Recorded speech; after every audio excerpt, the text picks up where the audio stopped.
오늘 강의를 10분 만에도 끝낼 수 있습니다. 정말입니다, 정말. 소위헌서 읽어보신 분들 있으시죠? 뭐 유명한 소위헌서들이 많아요. 뭐 호세아라든지 요나라든지 뭐 말라기라든지 이런. 그리고 오바댜 같은 책은 좀 많이 안 읽어본 책이실 거예요, 그죠? 뭐 그런 책들, 뭐 학계라든지 이런 부분들이 있는데요. 이 12권의 소예언서를 딱 2개로 정리할 수 있어요. 12개의 소예언서 주제는 딱 2개로 정리할 수 있는데, 첫 번째는 하나님 다 보고 계시다. 하나님 다 보고 계시다. 두 번째는 예배 잘 드려라 입니다. 그러니까 이 2개를 하나로 모으면 뭐예요? 하나님 다 보고 계시니까 예배 잘 드려라.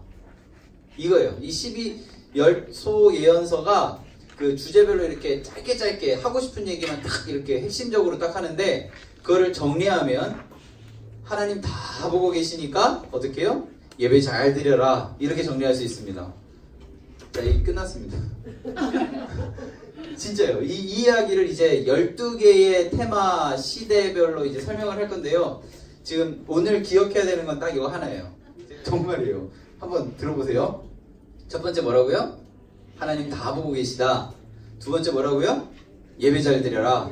그러면 제가 이런 얘기를 하면은 하나님 다 보고 계시다 라고 이야기할 때 처음 얘기하는 사람들은 어떤 마음이었을까요? 하나님 다 안 보고 계시죠? 하나님 이것도 모르시죠? 하나님 어떻게 악한 사람들 내버려 두세요? 이런 마음으로 하나님께 얘기해요. 그 하나님 나 다 보고 있어. 나에게 다 뜻이 있어. 너희들이 해야 되는 건 예배 잘 드리는 거야. 이런 마음이에요. 그래서 우리 호세아서부터 보면요, 우리 유인물 60쪽에 보면 호세아서부터 미가서까지가 주전 8세기, 그러니까 남북 왕조 시대, 남유다와 북이스라엘이 함께 있었던 시기라고 할 수 있는데요. 이때 호세아서에 보면 우리 유인물 호세아 부분 보면 남유다가 우시아, 요담, 아하스, 히스기야라고 되어 있잖아요. 이 히스기야 시대에 북이스라엘이 멸망을 해요. 그래서 이 히스기야까지는 남북 왕조가 이렇게 함께 있었던 시기다라는 것을 기억하시면서요. 이 우시아, 요담, 아하스, 히스기야 때 남왕조의 전성기라도 할 수 있는데, 북이스라엘의 최대 전성기는 이 북이스라엘 여로보암 2세의 때예요. 근데 이제 성경을 읽다 보면 아마 성경 읽다가 이런 궁금함이 생길 수 있을 거예요. 성경 강의나 이런 걸 들어보면 여로보암 2세라고 많이 얘기하는데, 여로보암 2세라고 성경에 기록되어 있진 않아요. 여로보암 1세, 2세 이렇게 구분하는 거거든요. 그러니까 처음에 북이스라엘을 세우던 사람, 솔로몬 다음에 이제 남유다랑 북이스라엘이랑 이렇게 나뉘어지잖아요. 그때 남왕조는 르호보암이, 북이스라엘은 여로보암이 이제 나누어지는데, 그 여로보암을 1세, 여로보암 1세라고 그래요. 그리고 한참 후대에 여로보암이라는 이름을 또 쓰는 사람이 생긴 거예요. 그래서 그걸 구분해야 되니까 여로보암 2세라고 하는 거예요. 그래서 여기 말하는 여로보암 2세는 처음에 남북 왕조로 나뉘어지던 그 여로보암이 아니라 후대에 최고의 전성기였던 북이스라엘 시대의 왕, 41년 동안 통치할 때의 왕 여로보암을 의미합니다. 이때의 왕궁에 들어갔던 선지자 이름이 요나예요. 요나. 열왕기하에 보면 요나가 여로보암에게 가서 어디서부터 어디까지 영토를 회복하게 된다 이런 얘기도 하고 그러거든요. 그럼 요나에게 있어서 그 당시에 가장 적대국이었던 아수르가 북이스라엘을 가장 괴롭히던 나라였거든요. 근데 하나님 어떻게 하셨어요? 요나한테 아수르의 수도였던 니느웨에 가서 너희들의 죄를 회개해라 라고 얘기한 거예요. 그러니까 요나는 그렇게 하고 싶었을까요? 안 하고 싶었을까요? 안 하고 싶죠. 그러니까 왜 안 하고 싶다고 얘기하겠어요? 하나님, 아수르가 우리 민족에게 한 거 안 보셨어요? 하나님, 악의 익숙한 사람들의 모습을 하나님 안 보시는 거예요? 이런 마음으로 하나님 가라 했는데 어디로 가요? 다시스로 가는 거예요. 계속 거절하는 거예요. 근데 하나님 어떻게 해요? 다 보고 계시다. 그러면서 이제 요나의 이야기를 통해서 깨닫게 하시는 이야기들이거든요. 그런데 직접적으로 북이스라엘의 죄에 대해서 이야기하는 게 바로 호세아서예요. 우리 호세아서부터 이제 미가서까지 이제 하나씩 보겠는데요. 우리 호세아서에 보면 1장 1절 말씀을 보면 우시아, 요담, 아하스, 히스기야가 이제 유다 왕이 되고요. 요아스의 아들 여로보암이라고 되어 있잖아요. 그죠? 여로보암 2세라고 안 돼 있잖아요. 이렇게 요아스의 아들 여로보암이 북이스라엘 최대 전성기 때의 왕 여로보암을 의미합니다. 이때 호세아가 예언을 합니다. 예언을 하는데 2절 말씀을 좀 같이 읽을게요. 여호와께서 처음 호세아에게 말씀하실 때에 여호와께서 호세아에게 이르시되 너는 가서 음란한 여자를 맞이하여 음란한 자식들을 낳으라. 이 나라가 여호와를 떠나 크게 음란함이니라 라고 되어 있어요. 여기서의 음란함은 우리가 말하는 그런 육체적인 음란함을 의미하는 거라고 보기엔 너무 의미가 축소적이고요. 이 우상숭배를 이야기합니다. 그러니까 이스라엘 백성들이 하나님이 아닌 다른 신들 앞에 이제 우상숭배를 하는 모습들을 가지고 이제 이야기를 하는데, 그때 호세아에게 결혼이라는 이런 상징 행위를 통해서 이 북이스라엘을 깨닫게 하시는데요. 그때 아내로 맞이했던 여인의 이름이 바로 고멜입니다. 고멜을 통해서 이제 3명의 자녀를 낳는데, 첫 번째 아이의 이름은 4절에 보면 아들이에요. 이스르엘이라고 짓습니다.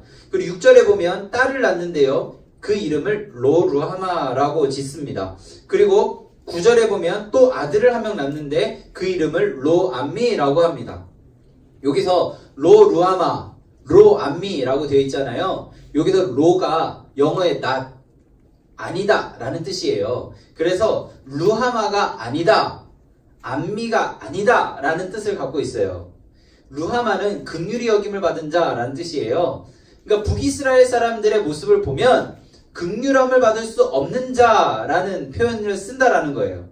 암미는 내 백성이다 라는 표현이거든요. 그럼 로암미 뭐겠어요? 내 백성이 아니다. 북이스라엘의 모습이 음란하여 그들이 삶 가운데 우상숭배가 있어서 루하마, 로암미라고 이야기했다라는 거예요. 이 북이스라엘의 모습을 이름으로, 자녀의 이름으로 표현했다라는 겁니다. 우리 1장 10절, 11절을 함께 읽겠습니다. 그러나 이스라엘 자손의 수가 바닷가의 모래같이 되어서 헤아릴 수도 없고 셀 수도 없을 것이며 전에 그들에게 이르기를 너희는 내 백성이 아니라 한 그곳에서 그들에게 이르기를 너희는 살아계신 하나님의 아들들이라고 할 것이라. 이에 유다 자손과 이스라엘 자손이 함께 모여 한 우두머리를 세우고 그 땅에서부터 올라오리니 이스라엘의 날이 클 것임이라. 10절 11절이 하나님께서 회복하는 거예요. 지금 이스라엘 상황이 어떻다고요? 루하마, 로암미라고 했잖아요. 긍휼히 여김을 받지 못할 자, 내 백성이 아니다 라는 표현을 썼잖아요. 이제 하나님의 회복을 거치니까 2장 1절 말씀을 보면 내 형제에게는 뭐라고요? 암미라 하고 내 자매에게는 루하마라 하리라 라고 되어 있어요. 사실 우리는 죄인이에요. 우리도 루하마죠. 로암미죠. 우리들의 계획과 우리들의 생각으로 뭔가 내 인생을 바꿔보려고 하는 그러한 죄악상 속에 있어요. 여기서 말하는 그 당시에 북이스라엘의 우상숭배처럼 지금 이런 마음 봉은사 가서 절밥 먹고 이러지 않잖아요. 그리고 저기 이태원 가서 이슬람 사원 가서 거기에서 이제 그 코란을 펴서 이렇게 무슬림처럼 하지 않잖아요. 그러신 분 있으면 죄송하고요. 그렇게 안 하시죠. 그런데 사실 우리들의 삶 가운데 많은 우상들이 있어요. 자녀일 수도 있고 돈일 수도 있고 명예일 수도 있고 권력일 수도 있어요. 그 많은 우상들이 우리들의 삶을 루하마, 로암미로 만든다라는 거예요. 근데 하나님께서 회복하시면 어떻게 된다고요? 루하마, 암미가 된다라는 사실이에요. 그 사실을 우리가 기억해야 돼요. 이 모든 것들을 회복하게 할 수 있는 존재는 누구라고요? 하나님, 여호와밖에 없어요. 자, 12예언서의 주제는 뭐라고요? 하나님 다 보고 계시다. 그리고 예배 잘 드려라. 회복하는 방법 뭐라고요? 하나님이 다 보신다는 것을 인정하고 예배 잘 드리는 거예요. 그 방법밖에 없어요. 이 성경은 계속 그렇게 얘기해요. 왜냐하면 2장 2절을 말씀 보세요. 하나님 뭐라고 얘기하냐면요. 2장 2절에서 논쟁하고 논쟁하자 이렇게 얘기해요. 한번 이야기 좀 해보자. 너희들이 막 음란에 대한 이야기, 음행에 대한 얘기들을 쭉 하면서 그 상황 속에서 너희들이 정말 음행하지 않았냐, 음란하지 않았냐 라고 이런 얘기들을 쭉 하면서요. 4장 1절 말씀 함께 읽겠습니다. 4장 1절 읽습니다. 이스라엘 자손들아 여호와의 말씀을 들으라. 여호와께서 이 땅 주민과 논쟁하시나니 이 땅에는 진실도 없고 인애도 없고 하나님을 아는 지식도 없고 라고 되어 있어요. 그럼 이 북이스라엘 사람들은 지금 무엇을 주장하는 거예요? 우리 진실해요. 우리 인애가 있어요. 우리 하나님 많이 알아요. 이렇게 얘기하는 거예요. 근데 하나님이 보실 때는 어떻다고요? 너희들 진실하지 않아. 너희들 인애 없어. 너희들 하나님 아는 지식이 없어. 이렇게 얘기하는 거예요. 그 말은 뭐예요?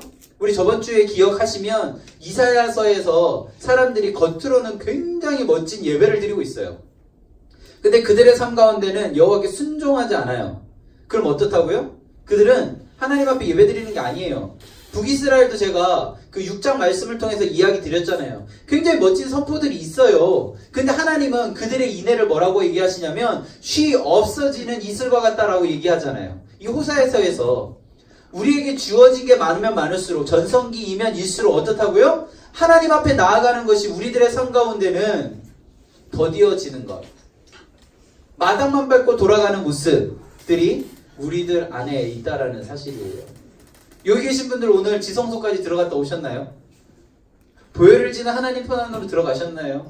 정말 우리 예배가 하나님 안에 거할 때 우리들의 몸에 정말 예수 그리스도의 보혈이 우리 안에 임하는 것이 느껴지시나요? 어떠한 종교적인 관습에 따라 교회 일주일에 한 번 안 가면 돌부리에 걸려 넘어질 것 같아서 어쩔 수 없이, 그리고 내가 사놓은 땅들이 예배 안 드렸을 때 갑자기 땅값이 폭락할 것 같아서 어쩔 수 없이, 내가 예배 드리지 않으면 우리 자식들이 성적이 떨어질 것 같아서 어쩔 수 없이 나오는 모습들은 있지 않나요? 지하철에서 그때 어떤 분이 전도하고 있는데요. 어떤 할아버지가 굉장히 좀 젠틀하게 이렇게 옷 입고 계신 중절모 쓰신 할아버지가 그 전도하시는 분을 부르시는 거예요. 그래서 제가 유심히 봤어요. 뭐라고 얘기하시냐면 당신이 하는 얘기 참 의미 있고 좋은 얘기인 것 같아요. 그런데 당신이 말하는 그 예수라는 사람은 우리나라 사람은 아니지 않냐.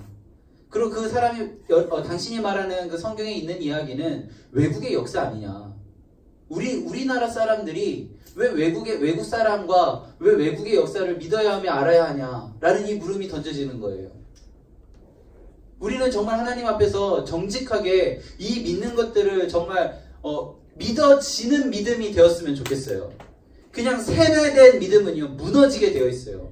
여기 계신 모든 분들이요, 지금 우리는 참 잘 믿는 것처럼 보이지만 하나님 앞에 정직하게 하나님 안에서 우리가 나아가야 할 필요가 있습니다. 하나님 전 진실해요. 하나님 전 인애가 많아요. 하나님 정말 하나님 아는 지식이 많다라고 생각하는 우리가 먼저 하나님 앞에 정직하게 고개 숙이고 나아가야 된다라는 거예요.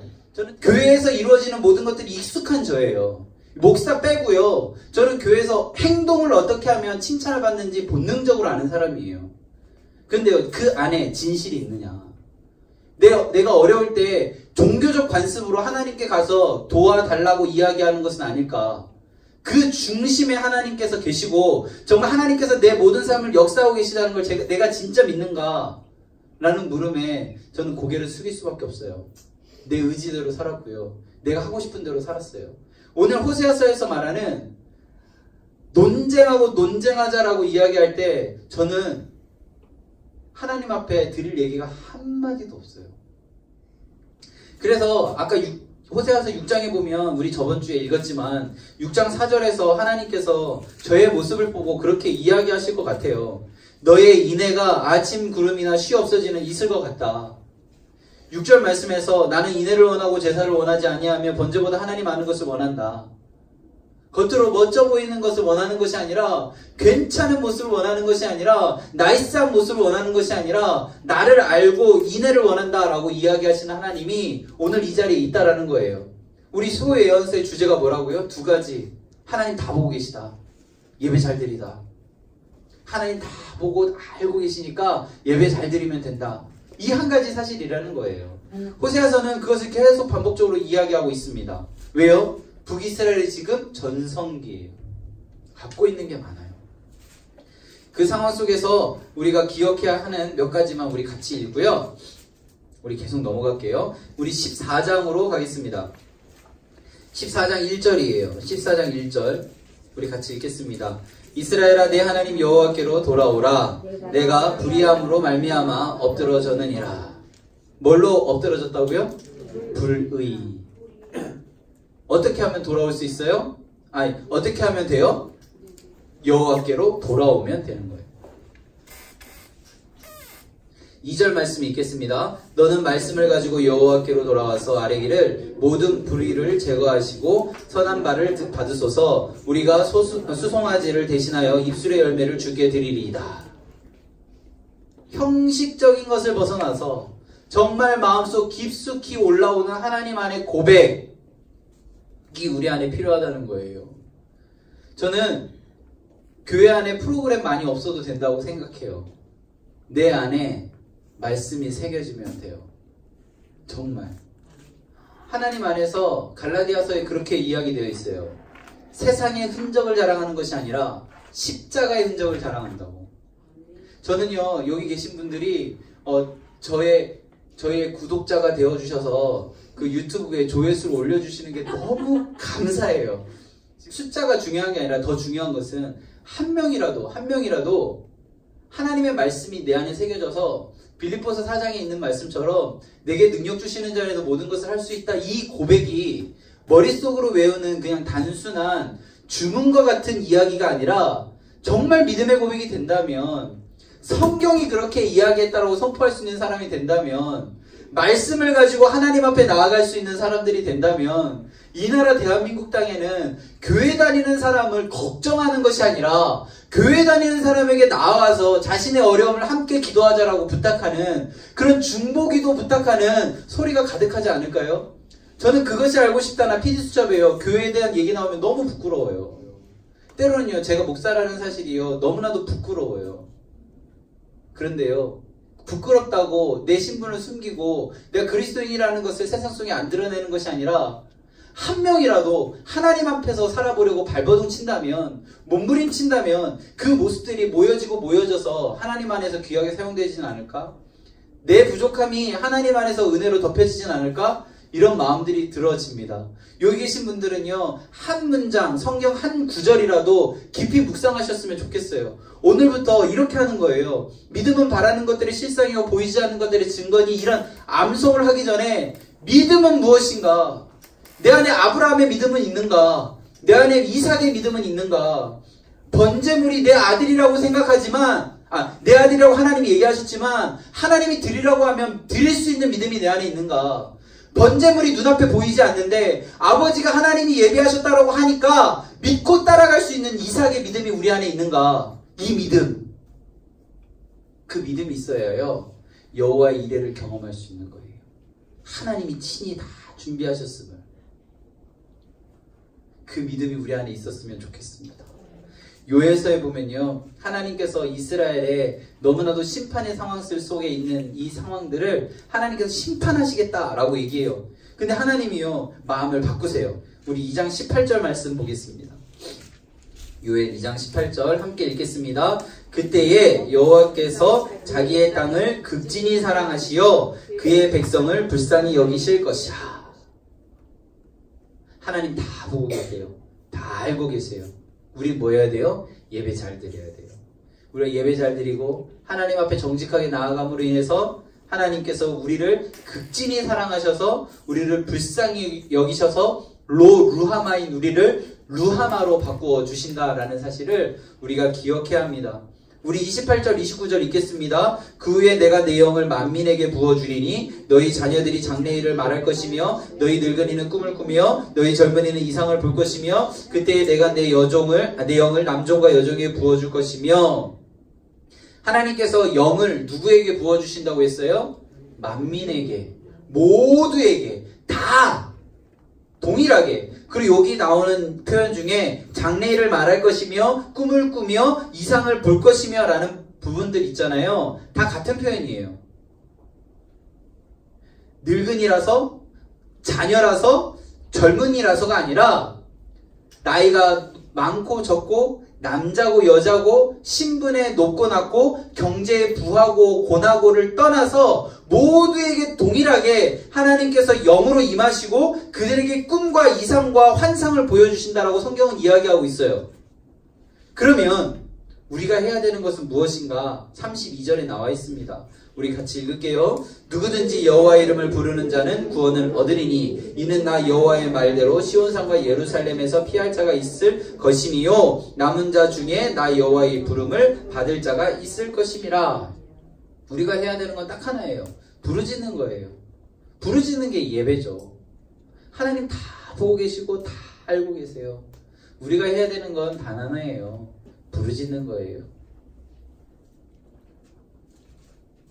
우리 아모스로 가볼게요. 아모스서에 보면 1장 1절에 보면 아모스는 어떤 사람이냐면요. 드고와 목자라고 되어 있습니다. 그죠? 드고와 목자인데요. 이 아모스가 3장 말씀을 보면 3장 7절 8절 말씀을 함께 읽겠습니다. 3장 7절 8절 있습니다. 주 여호와께서는 자기 비밀을 그종 선지자들에게 보이지 아니하시고는 결코 행하심이 없으시리라. 사자가 부르짖은즉 누가 두려워하지 아니하겠느냐? 주 여호와께서 말씀하신즉 누가 예언하지 아니하겠느냐? 지금 이 드고와 목자 아모스는 선지자가 아니에요. 원래 그의 삶은. 근데 하나님께서 그를 선지자 삼으셨으니까 내가 지금 목자이지만 하나님의 말씀을 대언하는 거거든요. 이 사람 원래 북이스라엘 사람도 아니에요. 그래서 여기 보시면요. 6장에 가보면 6장 10절에 아마샤라는 사람이 등장하는데요. 이 아마샤라는 사람은 베델의 제사장이에요. 우리 북이스라엘 기억나세요? 북이스라엘 여로보암이 나라를 세우고 예루살렘으로 사람들 못 가게 하려고 북쪽 끝 단과 남쪽 끝 베델에 제사를 드릴 수 있는 제단을 세우잖아요. 그러니까 이 단의 제사장과 베델의 제사장은 정말 끝발 날리는 제사장이거든요. 대제사장 같은 사람이에요. 그 제사장 아마샤가 아모스에게 뭐라고 얘기하냐면 12절 말씀을 보면 선견자야 너는 유다 땅으로 도망하여 가서 거기서 떡을 먹으며 거기에서나 예언해라. 너네 동네 가서 예언해라 라고 이야기하는 거예요. 그러니까 14절 말씀 우리 같이 읽겠습니다. 아모스가 아마샤에게 대답하여 이르되 나는 선지자가 아니며 선지자의 아들도 아니라 나는 목자요 뽕나무를 재배하는 자로서 라고 되어 있습니다. 나는 사실 목자 아니에요. 15절 함께 읽겠습니다. 양떼를 따를 때에 여호와께서 나를 데려다가 여호와께서 내게 이르시기를 가서 내 백성 이스라엘에게 예언하라 하셨나니 그래서 제가 전하는 거예요 라고. 얼마나 무섭겠어요. 아는 사람 한 명도 없고 선지자도 아니에요. 근데 하루는 하나님 만나서 하나님이 그거 전하라고 해서 그래서 순종하는 마음으로 갔어요. 그냥 단순한 그런 수준이 아니에요. 우리 예레미야서 기억나세요? 예레미야서에서 자기가 선포할 때마다 사람들이 자기를 위협하고 자신의 삶 가운데 어려움이 있으니까 예레미야 선포 안 하려고 그랬어요. 내가 선포하지 않으려고 마음을 먹고 있는데 선포하지 않으면 여호와의 말씀을 선포하지 않으면 어떻게 된다고요? 골수에 사무치니 답답하여 견딜 수 없나이다 라고 얘기했어요. 저는 이 한국교회 목회자들이 예레미야의 고백과 이 아모스의 고백을 해야 된다라고 생각해요. 제가 이 구약성경을 공부하면서 제 마음 가운데 너무 많은 찔림이 있었어요. 이 머리로만 알았던 제 인생이 하나님 앞에서 얼마나 큰 죄였나라는 사실을 알게 되었어요. 이사야 선지자가 말한 마당만 밟고 돌아간 사람이 바로 저였고요. 예레미야 같이 선포하지 못했던 정말 그들이 듣고 싶은 이야기를 하던 하나냐와 같은 사람이었어요. 제가 정말 하나님께서는 단 한 명의 순종을 지금 기다리고 계시는데요. 우리가 함께 보진 않았는데 예레미야서에서 하나님 뭐라고 하시냐면 의인 한 명이 있으면 이 땅을 멸망시키지 않겠다라고 얘기하시는 것은 이 땅에 의인 한 명이 없다라는 거예요. 저는 여기 계신 분들이요 하나님 안에서 그렇게 살아가시는 것도 물론 중요한데요. 저 같은 사람 있잖아요. 이렇게 앞에 서서 설교한다라고 생각하는 사람들 위해서 좀 기도해 주셨으면 좋겠어요. 왜냐하면 우리 설교하는 사람들이 정말 이 예레미야와 같이 골수에 사무치는 마음으로 하나님이 주신 마음을 전했을 때 사람들의 반응이 예상되어지지만 그럼에도 불구하고 하나님이 주신 마음이기에 담대하게 선포할 수 있는 누구 눈치 보는 것이 아니라 하나님 바라보면서 나아가는 그런 목회자들이 되어져야 되잖아요. 이 수없이 많은 교회 정치들이 무너지고요. 하나님 안에서 바른 정의만이 세워진다면요. 이 나라 대한민국 땅이 교회를 걱정하지 않을 거라고 생각해요. 그냥 저는 이 자리에 계신 분들이 우리가 함께 작은 힘이지만 하나님 안에서 기도한다면 저는 바뀔 수 있다라고 생각해요. 이게 정말 하나님 안에서 정말 겨자씨 하늘 만한 믿음일지 모르지만요. 진정한 믿음이라면 이 산을 저쪽으로 옮길 수 있는 그런 선포가 되어질 수 있다라고 생각해요. 하나님은요 이야기하셨어요. 모세는 80이었고요. 예레미야는 너무나도 어린 나이에 하나님이 부르셨어요. 그때마다 내가 못할 것들만 생각나지만 하나님께서 내가 너와 함께 하겠다라고 이야기하신 말씀 속에서 내가 너의 입에 할 말을 가르쳐 주겠다라고 하신 그 하나님이 지금 우리 안에 있다라는 거예요. 여기 계신 모든 분들이요 하나님이 부르신 복음의 통로들입니다. 나이는 모두 다 다르고요. 삶의 모습은 다 다르지만 하나님께서 그래야 하시겠다 하면 하는 거예요. 나이가 많고 적은 건 아무 의미 없어요. 다 그런 거예요. 23살은 23살 나름대로, 70 넘은 사람은 70 넘은 사람대로, 저처럼 40대는 40대 나름대로 각자의 하나님이 부어주신 은혜가 있다라는 거예요. 내 상황을 보면 안 되지만 자기 나름대로의 핑계를 우리는 먼저 생각해요. 근데요, 위로받으셨으면 좋겠습니다. 성경에 있는 많은 사람들도 다 그렇게 했어요. 이사야는 뭐라고 얘기했냐면 걔는 아니죠. 그분은요 자원했어요. 제가 하겠습니다. 그런데요 제 입술이 부정합니다. 하나님, 제가 할 건데요 제 입술이 부정합니다. 그러니까 하나님께서 스스로 그 입술을 찢어주세요. 그래서 입술을 정결하게 만들어주세요. 하나님 앞에서 우리가 자원을 하든 하나님이 콜링을 하든 어떠한 상황 속에서도 하나님이 그걸 할 수 있는 능력을 주신다라는 사실을 우리가 기억하셨으면 좋겠어요. 그걸 알려면 어떻게 해야 돼요? 예배해야 돼요. 하나님이 다 알고 계시다는 것을 믿고 예배해야 돼요. 아모스 9장 11절 말씀 보겠습니다. 우리가 해야 되는 건 무엇이냐? 그렇다면 우리가 해야 되는 것은 9장 11절 읽습니다. 옛날에 죄송해요. 9장 11절 시작. 그날에 내가 다윗의 무너진 장막을 일으키고 그것들의 틈을 막으며 그 허물어진 것을 일으켜서 옛적과 같이 세우고. 우리가 해야 되는 것은요 다윗의 무너진 장막, 예배를 세우는 거예요. 하나님의 예배의 터전을 세우는 거예요. 혹시 가정예배 재단이 무너졌다라고 생각하신다면 오늘부터 세워가시면 돼요. 나의 삶의 자리에, 나의 직장에, 나의 여러 가지 처소에 예배가 무너졌다라고 생각한다면 지금부터 세워가시면 돼요. 하나님께서는 그것을 기억하시면서 하나님의 방법대로 사용하신다라는 것을 우리는 기억해야 합니다. 오바댜서 1장 3절 4절을 읽습니다. 너희 마음의 교만이 너를 속였도다. 바위 틈에 거주하며 높은 곳에 사는 자여, 내가 마음에 이르기를 누가 능히 나를 땅에 끌어내리겠느냐 하니 내가 독수리처럼 높이 오르며 별 사이에 깃들일지라도 내가 거기에서 너를 끌어내리리라. 여호와의 말씀이니라. 여기에서 이 너라고 표현된 이 계층은 누구냐면 에돔이라는 나라예요. 에돔이라는 나라가 바위 틈에 거주하며 높은 곳에 살았어요. 그 난공불락이라는 이야기 아시죠? 이 에돔성이 그랬대요. 정말 군사력도 뛰어났대요. 그래서 감히 그 성이 무너지지 않을 거라고 생각하는, 자신의 생각 가운데 너무나도 완벽하다고 생각하는 상황 속에 있었어요.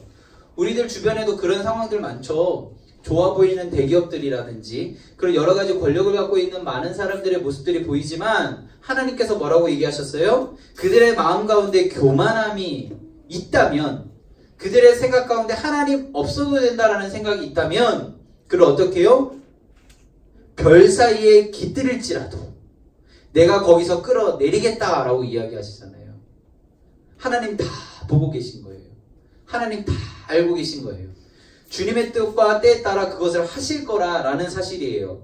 우리 오바댜 1장 15, 16절 함께 읽겠습니다. 여호와께서 만국을 벌할 날이 가까웠나니 내가 행한 대로 너도 받을 것이요 내가 행한 것이 내 머리로 돌아갈 것이라. 너희가 내 성산에서 마신 것 같이 만국이 항상 마시리니 곧 마시고 삼켜서 본래 없던 것 같이 되리라.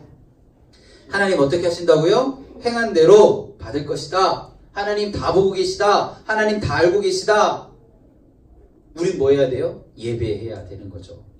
잠언 말씀 우리 암송 많이 하시죠? 교만은 패망의 선봉이요 거만한 마음은 넘어짐의 앞잡이입니다. 교만한 마음, 내 안에 내가 주인된 삶이 되는 순간 하나님은 독수리와 같이 높은 곳에 올라가 별 사이에 깃들일지라도 끌어내리겠다라고 성경은 이야기하고 있어요. 우리는 하나님 앞에 정직하게 겸손하게 나아가는 연습들을 해나가야 하는 것입니다. 우리 요나서 볼게요. 요나는 어떤 사람이었다고요? 왕궁까지 들어갔던 사람입니다. 그래서 그의 마음 가운데는 아수르라는 나라를 들으면 진짜 빨리 없어져야 되는 나라, 악의 끝에 있던 나라, 정말 하나님이 언제 심판하시면 좋겠다라고 생각하는 그 나라 대 하나님께서 어떻게 해요? 1장 2절 말씀 보세요. 큰 성읍 니느웨에 가서 외쳐라. 그 악독이 내 앞에 상달되었다. 회개해라 라고 얘기하는 거예요. 요나 하고 싶을까요? 없을까요? 없어요. 자기 마음에 어떤 마음이 들어요? 하기 싫죠. 그래서 어디로 가요? 3절 다시스로 도망갑니다. 그때 하나님께서 큰 바람을 일으키시고 폭풍을 일으켜서 사람들을 두렵게 하고 그 사람들이 각자의 신 앞에 막 이렇게 하는 장면들이 나오는데요. 다 잘 아시듯이 제비를 뽑았는데 제비를 뽑힌 사람이 요나예요. 근데 너무 멋진 표현을 씁니다. 9절 1장 9절 읽습니다. 그가 대답하되 나는 히브리 사람이요 바다와 육지를 지으신 하늘의 하나님 여호와를 경외하는 자로다. 지금 요나는 어떤 상황이에요? 하나님 말하는 거 피해서 도망가는 상황이에요. 근데 사람들은 제비 뽑히니까 나는 히브리 사람이고 바다 육지를 지으신 하늘의 하나님 여호와를 경외하는 자입니다 라고 얘기하는 거예요. 되게 웃기지 않으세요? 하나님 말씀 피해서 도망하는, 하나님 말씀 안 듣고 불순종한 이 요나가 사람들 앞에서는 당당하게 이렇게 이야기하는 거예요.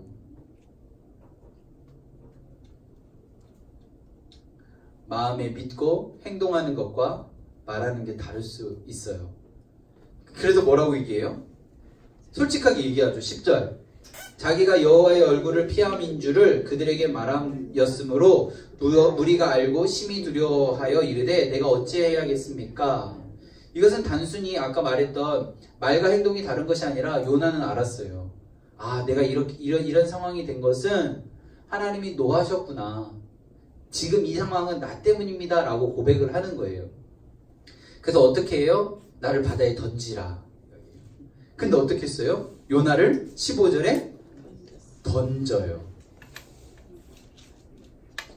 근데 더 재밌는 건요, 바다가 그쳐요. 16절 보면 여호와를 크게 두려워하여 여호와께 제물을 드리고 서원을 합니다. 하나님께 예배드렸다라는 거잖아요.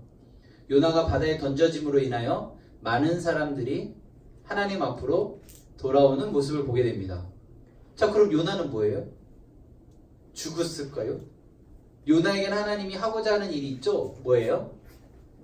니느웨에 가서 선포하는 거잖아요. 그게 아직 이루어진 게 아니잖아요. 하나님 요나를 통해서 니느웨에 선포하기로 결정하셨는데 요나가 바다에 빠져서 죽어버리면 안 되는 거잖아요. 17절 우리 같이 읽겠습니다. 여호와께서 이미 큰 물고기를 예비하사 요나를 삼키게 하셨으므로 요나가 밤낮 3일을 물고기 뱃속에 있느니라. 이게 예전에 그 시험 문제로 이 큰 물고기가 가로놓기로 나왔어요. 객관식에 큰 물고기도 있었는데 하나 뭐 있었는지 아세요? 고래. 진짜예요, 진짜. 사람들 많이 고래 쳤어요. 우리 그 요나 하면 요렇게 해서 여기 꼬리 있고 옆에 이렇게 해가지고 여기 물 2개 나오고 요나 기도하는 모습 완전 고래처럼 그리잖아요. 여기 고래라고 되어 있진 않아요. 큰 물고기. 중요한 건요, 이 어종이 무엇인가가 중요한 게 아니라 예비하셨다라는 게 중요한 거예요. 하나님께서 어떠한 일을 하시기로 결정하시면 그 일을 할 수 있게 모든 상황들을 만들어 가시고 예비하신다라는 거예요. 여호와 이래.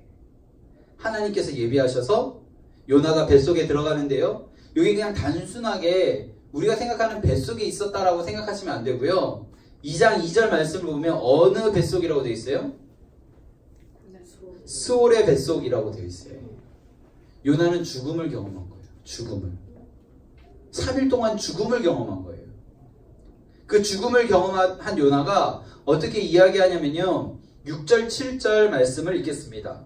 내가 산의 뿌리까지 내려가 싸우며 땅의 그 빗장으로 나를 오랫도록 막았사오나 나의 하나님 여호와여 주께서 내 생명을 구덩이에서 건져내셨나이다. 내 영혼이 내 속에 피곤할 때에 내가 여호와를 생각하였더니 내 기도가 주께 이르러 싸우며 주의 성전에 미쳤나이다 라고 얘기하면서 9절 나는 감사하는 목소리로 주께 제사를 드리며 나의 소원을 주께 갚겠나이다. 구원은 여호와께 속하였나이다.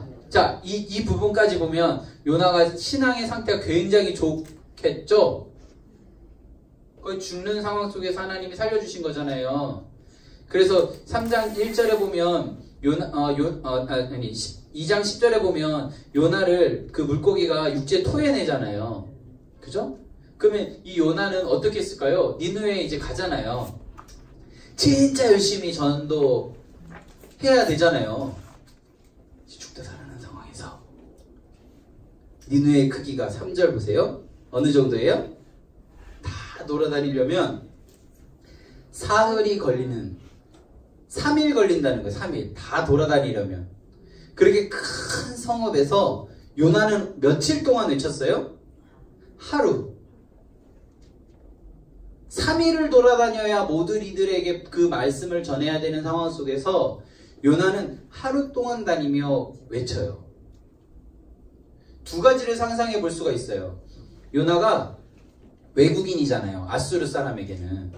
그래서 굉장히 외모나 이런 게 특이하고 그래서 사람들이 잘 보이는 높은 곳에서 사람들의 이목을 집중받으면서 하루 내내 40일이 지나면 이 니느웨가 무너질 것입니다 라고 외칠 수도 있고, 두 번째는 뭐 듣든지 말든지 그냥 나는 내 도리를 다 한다 라는 마음을 하루를 이렇게 했을 수 있어요. 성경을 어떻게 했다고 구체적으로 기록하진 않아요. 뭐 같아요? 그거 같아요. 네, 그죠. 그런데 저는 좀 두 번째였을 확률이 높다라고 생각되어지는 지점들이 이제 나옵니다. 하나님이 요나를 살려주셔서 선포는 하긴 하는데 요나는 이 니느웨가 회복되어지기를 사실 원하지는 않았지 않았을까라는 생각이 들어요. 왜냐하면 이들이 이야기를 딱 듣고 5절에 보면 니느웨 사람들이 하나님을 믿고 금식을 선포하고 높고 낮은 자를 막론하고 굵은 베옷을 입고 왕도 막 입고 소떼, 양떼, 짐승들 다 입고 아무것도 안 하고 금식 막 하고 하나님께 부르짖으니까 하나님께서 9절에 어떻게 했어요? 하나님의 뜻을 돌이켰어요. 진노 그쳐요. 멸망하지 않아요. 재앙 내리지 않기로 결정했어요. 그럼 요나가 만일에 아까 제가 처음처럼 막 열심히 막 외국인이 돼가지고 막 사람들 다 보이는 광장 제일 높은 망대에 올라가서 막 하루 종일 막 목 쉴 정도로 막 외치고 막 그랬다면 요나의 다음 반응은 어때야 되냐면, 야, 역시 하나님 살아계십니다. 저를 살려주신 하나님께서 이 니느웨도 살려주시는군요.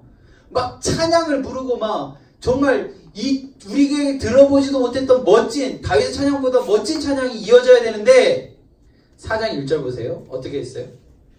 요나가 매우 싫어하고 성내며 여호와께 기도하여 이르되, 중간부터 보세요. 주께서는 은혜로우시며 자비로우시며 노하기를 더디하시며 인애가 크시다 뜻을 돌이켜 재앙을 내리지 아니하시는 하나님인 줄 내가 알았습니다 라고 하고 있어요. 하나님 그럴 줄 알았어요. 제가 그럴 줄 알아서 제가 다시 쓰러 간 거예요. 하나님 진짜 인간적으로 너무하시는 거 아니에요? 물론 하나님 인간은 아니지만 하나님 너무하시는 거 아니에요? 하나님 제가 이럴 줄 알았어요. 하나님 진짜 하나님 이러면 안 돼요 라고 얘기하니까요. 이제 요나가 지켜봐요. 니느웨 성을. 그때 하나님 6절 보세요. 뭘 예비하셨어요? 박농쿨을 예비하세요. 그래서 요나에게 시원함을 선물로 주십니다. 근데 7절 보세요. 뭘 예비하셨어요? 벌레를 예비하셨어요. 그래서 그 박농쿨을 다 갉아먹게 해요. 8절 이번엔 뭘 예비하세요? 뜨거운 동풍을 예비하세요. 그래서 요나가 머리에 쪼이니까, 그 해가 머리에 쪼이니까 요나가 혼미하여 스스로 죽기를 구하여 이르되 사는 것보다 죽는 것이 내게 나으니이다 라는 표현을 써요. 일사병 걸려 죽겠습니다 라는 표현이에요. 뭐든 지금 요나는 지금 이 상황 속에서 하나님 앞에 굉장히 자기가 힘들다라는 사실을 얘기해요. 그러니까 9절에 보면 하나님이 요나에게 이르되 내가 이 박농쿨로 막리며 성내는 것이 옳으냐 라고 얘기해요. 그러니까 요나가 뭐라고 얘기해요? 성내어 죽기까지 제가 옳습니다 라고 얘기하는 거예요. 하나님 뭐라고 얘기하세요? 여호와께서 이르시되 내가 수고도 아니하였고 재배도 아니하였고 하룻밤에 났다가 하룻밤에 말라버린 이 박농쿨을 아꼈거든. 박농쿨 요나가 심은 거 아니잖아요. 요나가 가꾼 거 아니잖아요. 그런데 아꼈거든. 하물며 이 큰 성읍 니느웨에는 좌우를 분변하지 못하는 자가 12만여 명이요 가축도 많이 있나니 내가 어찌 아끼지 아니하겠느냐 라고 표현하는 거예요. 우리는 하나님에게서 주신 게 너무나도 많고 받은 게 많은데요, 그게 우리의 노력으로 됐다라고 생각하고 있어요. 그래서 주시니도 여호와시도이요 거두시니도 여호와시라는 이 욥의 고백이 우리에겐 참 낯선 고백이에요. 근데 요나에게도 하나님께서 말씀하시는 것은 지금 박넝쿨을 너가 뭔가 노력을 해서 얻은 것도 아니고 내가 너에게 예비해서 준 것인데 왜 그것으로 인하여 성내느냐라고 이야기하고 있어요. 우리가 화내는 여러 가지 모습들을 보면 사실은 하나님이 주신 것을 가지고 그것을 하나님께서 다시 가져가신 것 때문에 우리가 많이 힘겨워하죠. 하나님께서 우리들에게 주신 것들이 정말 많은데요. 우리 전도사 할 때 기억나세요? 우리가 정말 하나님을 경외하는 마음이 없이 내 모든 것들을 취하려는 모습들이 있다면 그건 뭐예요? 바람을 잡는 거라고. 근데 하나님을 경외하는 마음이 있다면 지금 나에게 주어진 것이 뭐라고요? 선물이라고. 그것을 우리가 기억하며 살아갔으면 좋겠습니다. 요나도 진짜 하나님 안에서 지금 나에게 주어주신 것을 선물이라고 생각한다면 지금 이런 것을 얘기 안 했겠죠. 바람 잡으려고 하니까 내 마음 가운데 성내지는 거예요. 바람이 잡히지도 않잖아요. 우리 미가서에 보면요. 하나님께서 어떻게 살아가라고 딱 이야기하시는데요. 우리 6장 6절 말씀을 보겠습니다. 6장 6절 미가서 6장 6절 같이 읽겠습니다. 내가 무엇을 가지고 여호와 앞에 나아가며 높으신 하나님께 경배할까? 내가 번제물로 1년 된 송아지를 가지고 내 앞에 나아갈까? 되게 좋은 마음이잖아요. 하나님 앞에 나아갈 때 어떻게 하면 하나님 더 높이 경배할 수 있습니까? 어떤 번제물로 하나님께 나아가면 좋겠습니까? 7절에 보면 여호와께서 천천의 순양이나 만만의 강물같이 기름을 기뻐하실까? 내 허물을 위하여 내 마다들을 내 영혼의 죄로 말미암아 내 몸의 열매를 드리리까? 하나님 제가 뭘 드릴까요? 이렇게 얘기하는 거예요. 그냥 간단하게 얘기해서 하나님 어떻게 하면 예배 잘 드리는 거예요? 라고 물어보는 거예요. 하나님 뭐라고 얘기하시냐면 6장 8절 읽습니다. 사람아 주께서 선한 것이 무엇임을 내게 보이셨나니 여호와께서 내게 구하시는 것은 오직 정의를 행하며 인자를 사랑하며 겸손하게 내 하나님과 함께 행하는 것이 아니냐. 겸손하게 하나님 앞에 나아가는 거예요.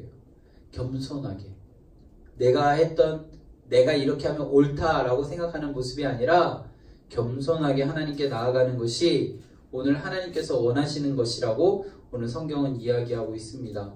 나훔서로 가겠습니다. 나훔서에 보면요. 1장 3절 말씀에 보면 여호와는 노하기를 더디하시며 권능이 크시며 벌받을 자를 결코 내버려 두지 아니하시리라. 여호와의 길은 회오리 바람과 광풍에 있고 구름은 그의 발에 티끌이로다 라고 이야기하고 있어요.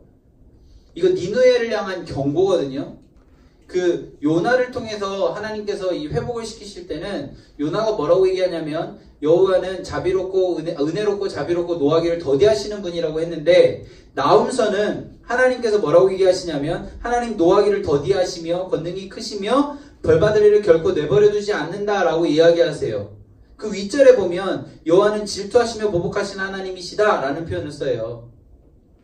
7절 말씀을 또 볼게요. 7절 같이 읽습니다. 여호와는 선하시며 환난 날의 산성이시라. 그는 자기에게 피하는 자를 아시느니라. 결론은 뭐예요? 하나님 다 보고 계시다라는 거예요. 하나님 보신 대로 보응하신다라는 거예요. 우리는 그럼 뭐 해야 돼요? 하나님께 피하죠. 그 피하는 게 뭐예요? 예배하는 거예요. 하나님 다 보고 계시고 다 알고 계세요. 우리 하박국서로 가보겠습니다. 하박국서도 똑같은 얘기예요. 하나님 1장 2절 보세요. 여호와여 내게 부르짖어도 주께서 듣지 아니하시니 어느 때까지리까 내가 강포로 말미암아 외쳐도 주께서 구원하지 아니하십니까? 하나님 아무리 외쳐도 하나님 아무리 부르짖어도 악인들이 의인을 애워쌌으므로 저기가 굳게 행하여졌습니다 라고 얘기하는 거예요. 이 땅의 악을 보세요 하나님. 이 땅의 황무함을 보세요 하나님.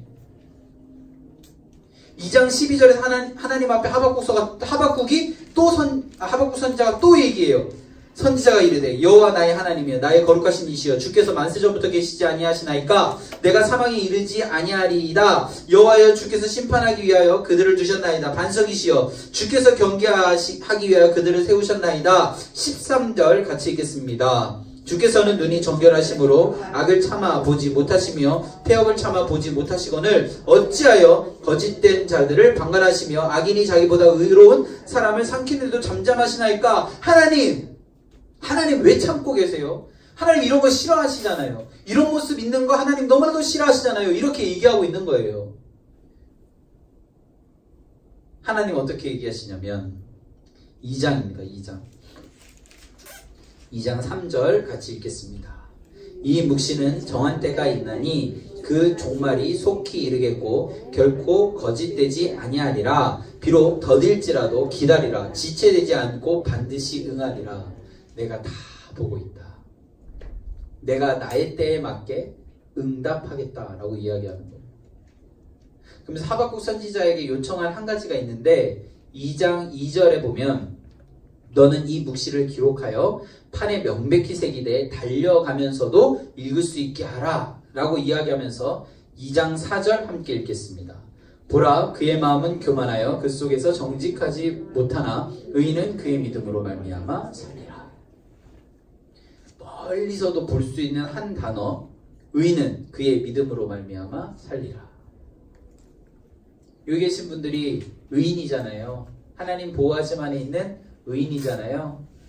우리는 하나님 안에서 믿음으로 말미암아 사는 거예요. 제가 요즘 믿음에 대해서 엄청 고민하고 있어요. 정말 믿음이 뭘까? 왜냐면 제가 어렸을 때부터 믿습니까? 이런 얘기 정말 많이 들었거든요. 믿으시면 아멘 하세요. 그런 이야기들 속에 제가 있었거든요. 믿지 않는다라고 얘기하면 정말 골방에 들어가서 선생님하고 1시간 동안 얘기하다 보고 막 주일학교 때 했어요. 먼저 믿어라. 뭘 먼저 믿어요? 라는 물음 안에 뭔가 이렇게 믿으면 믿어지는 거라는 그런 쳇바퀴와 같은 대답만 들었기 때문에 저는 그 자아가 아직 제 안에 있어요. 정말 무엇을 믿는가? 내가 믿는 하나님은 어떤 분인가? 라는 부분들을 우리가 잘 생각해 볼 필요가 있다라는 사실이에요. 다시 돌아오면 그래야 우리는 살 수 있기 때문이에요. 왜요? 의인은 그의 믿음으로 말미암아 살리라. 복음을 부끄러워하지 아니하노니 이 복음은 우리에게 주신 하나님의 능력이라 라고 이야기할 때 오직 의인은 믿음으로 말미암아 살리라. 우리가 복음을 부끄러워하지 않으려면 무엇이 있어야 되냐면 믿음이 있어야 되거든요. 우리가 복음을 부끄러워한다면 우리 안에 믿음이 없다라는 거예요.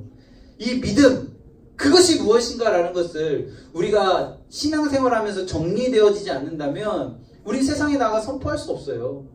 꽤 잘 믿는 그리스도인으로 살아갈 때 나의 배경과 나의 모든 환경이 그럴싸한 세상의 모든 반짝이는 것들과 잘 어우러지면 우린 그리스도인이라고 이야기할 수 있는데 그 반짝임과 조화가 이루어지지 않는 상황에 내가 놓여진다면 내가 그리스도인이라는 것을 숨길 수밖에 없는 그런 복음을 부끄러워할 수밖에 없는 모습이 우리들 안에 있다라는 거예요.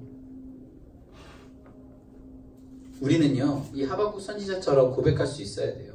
3장 17, 18절입니다. 3장 17, 18절 읽습니다. 비록 무화과 나무가 무성하지 못하며 포도나무에 열매가 없으며 감람나무에 소출이 없으며 밭에 먹을 것이 없으며 우리의 양이 없으며 외양간에 소가 없을지라도 나는 여호와로 말미암아 즐거워하며 나의 구원의 하나님으로 말미암아 기뻐하리로다. 이게 바로 믿음이에요. 비록 무화과 나무가 무성하지 않고 포도나무에 열매가 없으며 감람나무에 소출이 없으며 밭에 먹을 것이 없으며 우리의 양이 없으며 외양간에 소가 없을지라도 있으면 있는 대로 없으면 없는 대로 나는 여호와로 말미암아 즐거워하며 나의 구원의 하나님으로 말미암아 기뻐한다. 이게 믿음이에요. 우리 스바냐서로 가겠습니다. 스바냐서도 계속 반복적으로 똑같은 얘기만 해요. 계속 2장 3절 같이 읽겠습니다. 여호와의 규례를 지키는 세상의 모든 겸손한 자들아 너희는 여호와를 찾으며 공의와 겸손을 구하라. 너희가 혹시 여호와의 분노의 날에 숨김을 얻으리라. 결론 뭐예요? 예배 잘 드리자 이거예요. 예배 잘 드리자. 학계 가겠습니다. 학계는요 유인물 보시면 되는데요. 유인물 67쪽. 학계는요 그 바벨론 포로기 이후의 선지자인데요. 그때 무엇을 기준으로 나뉘어져요? 오늘 성전 건축을 재개하면 이후에 뭘 준다고요? 복 주고 성전 재개하기 전에는 뭐가 있다고요? 복이 없다. 딱 이렇게 나눠지는 거예요. 우리 고린도전서 3장 16절 말씀 제가 이 자리에서도 많이 말씀을 드렸는데요. 우리 한 명 한 명이 하나님의 성전이 되면 우리들의 삶은 어떤 삶이라고요? 복을 받는 삶이에요. 우리들의 삶이 우리들의 모습이 하나님의 성전이 되어지지 않는다면 우리는 복받지 못하는 삶이에요. 복받고 싶으세요? 우리 한 명 한 명이 성전이 돼야 되는 거예요. 성전은 뭐예요? 하나님을 의식하며 살아가는 삶이에요. 무슨 물건을 하나 사든 누구를 만나든 하나님이 내 옆에 있다라는 생각으로 살아가는 삶이에요. 내 이 이야기가, 내 이 생각이 하나님 앞에서 하듯이 내가 살아가는 삶이에요. 그게 바로 복받는 삶입니다. 하나님이라면 어떻게 생각하셨을까? 하나님이라면 어떤 말씀을 하셨을까? 하나님이라면 이런 상황들을 어떻게 보고 계실까? 그렇게 하는 거예요. 스갈에서도 이제 하나님 안에서 이제 포로로 복귀하는 사람들의 이야기이고요. 여기서 우리 한 절만 또 보겠습니다. 14장으로 가겠습니다. 14장 16절입니다. 이들에게 결국 요구하는 것은요, 이거예요. 14장 16절. 14장 16절 함께 읽겠습니다. 예루살렘을 치러 왔던 이방 나라들 중에 남은 자가 해마다 올라와서 그 왕 만군의 여호와께 경배하며 초막절을 지킬 것이라. 결국 뭐예요? 예배 잘 드리자라는 거예요. 우리의 상황이 어떻게 됐든 예배 잘 드리자. 말라기서 마지막으로 보겠습니다. 말라기서는요, 68쪽 보시면 6개의 논쟁 속에 있습니다. 하나님과 논쟁을 하는 거예요. 하나님 사랑에 대한 의심, 제사장들의 성의 없는 직무수행 비판, 잘못된 혼인, 악인들의 번영과 하나님의 공의 문제, 11조와 헌물의 문제, 악인들의 번영과 의인의 고난, 이것에 대한 이야기예요. 이 중에 두 번째에 있는 제사장 성의 없는 직무수행에 대한 비판 부분을 볼게요. 1장 6절 말씀을 함께 읽겠습니다. 내 이름을 멸시하는 제사장들아, 나 만군의 여호와가 너희에게 이르기를 아들은 그의 아버지를, 종은 그 주인을 공경하나니 내가 아버지일진데 나를 공경함이 어디 있느냐? 내가 주인일진데 나를 두려워함이 어디 있느냐? 하나 너희는 이르기를 우리가 어떻게 주 이름을 멸시하였나이까 하는도다. 하나님이 보실 때는 하나님을 멸시하고 있는데 이들은 뭐라고 얘기하냐면 우리가 언제 주님을 멸시했습니까? 라고 반문하는 거예요. 그때 하나님이 뭐라고 얘기하시냐면 8절 말씀 볼게요. 7절 말씀 볼게요. 너희가 더러운 떡을 나의 제단에 드리고도 말하기를 우리가 어떻게 주를 더럽게 하였나이까 하는도다. 이는 너희가 여호와의 식탁을 경멸히 여길 것임이라 말하기 때문이라. 8절에서 만군의 여호와가 이렇게 얘기해요. 너희가 눈먼 희생제물을 바치는 것이 어찌 악하지 아니하며 저는 것이 병들지 아니하 어찌 악을 행하지 아니하냐 얘기하면서 지금 너희가 드린 그것을 총독에게 들여가라. 그가 너를 기뻐하겠느냐? 너를 받아주겠느냐? 우리 예배 드릴 때 오는 그 마음으로 우리가 존경하는 사람에게도 나아가느냐? 라는 질문이에요. 우리들의 마음을 콩당콩당하게 하는 그 사람에게 나아갈 때처럼 하나님 앞에 나오느냐? 라는 거예요. 너무나도 만나고 싶은 사람을 만날 때, 너무나도 갖고 싶은 것을 가질 때 그 마음이 우리가 하나님 앞에 나아갈 때의 마음과 동일하냐라는 거예요. 그것을 지금 하나님께서 이야기하고 있는 겁니다. 저는요, 하나님 안에 어쩌면 제가 갖고 싶은 것을 가지려는 그 노력만큼 하나님께 나아갔냐라는 물음에 뭐 정말 당당하게 네! 라고 얘기할 수 있을까? 내 마음 가운데 그런 간절함이 있었는가? 여기 말하는 지금 이 제사장들의 모습이나 제 모습이나 크게 다르지가 않아요. 그래서 하나님께서 원하시는 여러 가지 모습들, 뭐 여기 11조 얘기도 많이 있고요. 그런데요, 우리 4장만 보고 오늘 마치도록 하겠습니다. 4장 1절부터 3절까지 읽겠습니다. 만군의 여호와가 이르노라 보라 용광로 불같이 날이 이르리니 교만한 자와 악을 행하는 자는 다 지푸라기 같을 것이라. 이 이르는 날에 그들을 살라 그 뿌리와 가지를 남기지 아니할 것이로되 내 이름을 경외하는 너희에게는 공의로운 해가 떠올라서 치료하는 광선을 비추리니 너희가 나가서 외양간에서 나온 송아지같이 뛰리라. 또 너희가 악인을 밟을 것이니 그들이 내가 정한 날에 너희의 발바닥 밑에 재와 같으리라. 만군의 여호와의 말이니라. 하나님께서 지금 우리가 눈에 볼 때 왜 저 사람들 저렇게 놔둘까 라고 생각하는 교만한 사람들, 악한 사람들을 무엇과 같이 하시겠다? 지푸라기와 같이 하셔서 한순간에 불태워버리시겠다 라고 이야기하시는 거예요. 결론 뭐예요? 하나님 다 보고 계시고 다 알고 계시고 하나님의 때에 맞게 응답하신다라는 거예요. 우리는 하나님을 경외함으로 어떻게 해요? 지금은 너무나도 어둡고 우리들의 마음이 움츠러들 것 같은 상황 속에 있지만 하나님께서 무엇을 띄워서 공의로운 해를 띄워서 치료하는 광선을 우리에게 비춰서 우리들의 연약함을 하나님 치료하셔서 외양간에서 나온 소홍아지 같이 뛰게 하시겠다라고 성경은 이야기하고 있어요. 우리는 뭐 해야 되냐면 4절 말씀입니다. 읽습니다. 너희는 내가 호렙에서 온 이스라엘을 위하여 내 종 모세에게 명령한 법 곧 율례와 법도를 기억하라. 결국 뭐예요? 성경 말씀 많이 읽어라. 성경 말씀 기억해라. 성경 말씀을 마음에 새겨라 라고 이야기하고 있는 것입니다. 여기 계신 분들은 이미 성경 말씀 열심히 읽고 계시죠? 성경 말씀 열심히 마음에 새기고 계시죠? 그래서 지금 이 자리에 계신 거잖아요. 그래서 저는요, 뭐 여기 계신 분들이 오늘 이후로 이제 우리가 성경 공부 이제 끝났으니까 부탁드리고 싶은 한 가지가 있어요. 하루에 한 절이라도 좋아요. 한 절. 한 절이라도 좋아요. 성경을 매일 읽는 연습을 하셨으면 좋겠어요. 한 절도 괜찮아요. 한 절. 한 장도 너무 좋고요. 우리 교회에서 정한 새벽 기도 본문을 읽으셔도 좋아요. 뭐든 상관없어요. 어떤 분은 하루에 1시간 꼭 성경을 읽으신다고 하더라고요. 그렇게 해도 괜찮아요. 어떻게든 상관없는데 성경을 하루에 한 절이라도 꼭 읽으셨으면 좋겠어요. 그리고 그것을 마음에 새기셨으면 좋겠어요. 그러면 하나님께서 우리들에게 깨닫게 하실 것이고요. 하나님의 은혜로 우리들을 이끌어 주실 줄로 믿어요. 저는 이 은혜가 이 자리에 있는 모든 분들에게 충만하게 있기를 바라고요.